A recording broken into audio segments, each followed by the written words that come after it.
जय हिंद दोस्तों, स्वागत है आप सभी का पी इंस्पायर भारत पे। दोस्तों मैं हूं प्रवीण।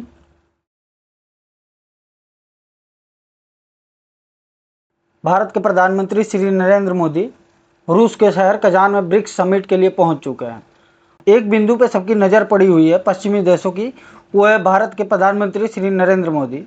क्या इस समिट में नरेंद्र मोदी और चाइना के राष्ट्रपति शी जिनपिंग की मुलाकात हो सकती है? दोस्तों बात करें रूस के कजान में ब्रिक्स समिट होने जा रहा है, 16वां ब्रिक्स समिट, जिसमें 22 से 24 अक्टूबर तक होगा। सम्मेलन से पहले ही भारत और चीन के बीच जो एलएसी पर तनाव हुआ था उसको लेकर समझौता भी हो गया है। दोस्तों बीते दिनों विदेश मंत्री एस जयशंकर ने खुद इस बात की जानकारी भी दी है। कहा जा रहा है कि दोनों देशों के बीच समझौता कराने में रूस का अहम रोल भी है। रूस के कजान में ब्रिक्स समिट से पहले भारत और चीन के बॉर्डर पर एग्रीमेंट हुआ।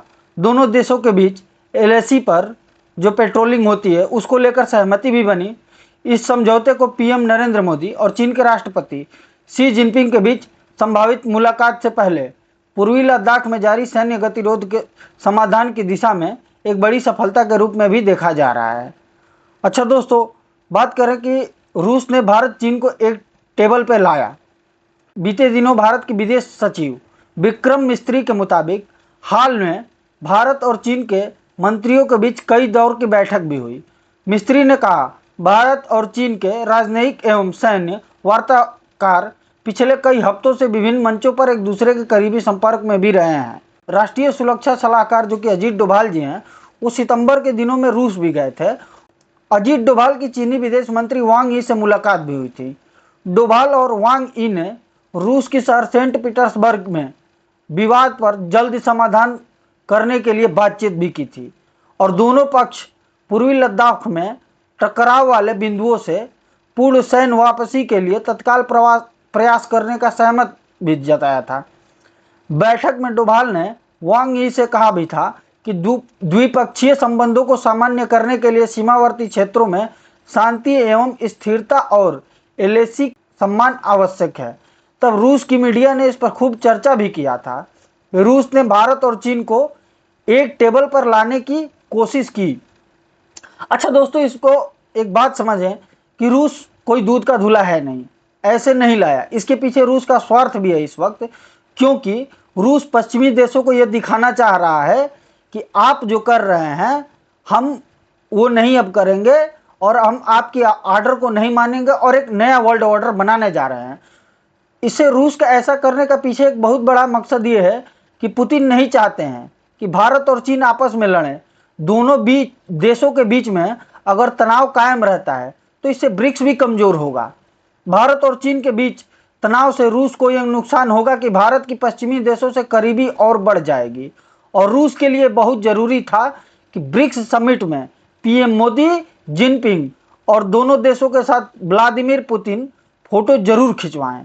दुनिया की मीडिया इसी तस्वीर का इंतजार कर भी रही है। अच्छा, एलएसी पर एक और शांति की बात भी हो रही है। वहीं दूसरी ओर शी जिनपिंग अभी कुछ दिन पहले आप लोग देख रहे होंगे वीडियो में कि जंग के लिए बात भी कर रहे हैं। अपने सैनिकों से बार बार बोलते रहते हैं कि जंग के लिए तैयार हो जाओ। जिनपिंग ऐसा बयान पिछले 3 साल से दे रहे हैं। दरअसल आने वाले सालों में चीन के लिए सबसे बड़ा फोकस ताइवान में रहने वाला है, ये तो कोई टाल नहीं सकता।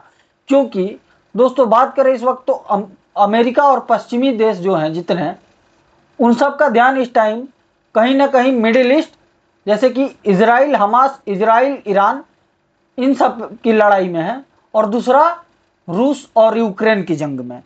इसी बीच इस सब का फायदा देखते हुए चीन ताइवान को कब्जाने की कोशिश में लग गया है। इससे कोई झुटकार नहीं सकता है।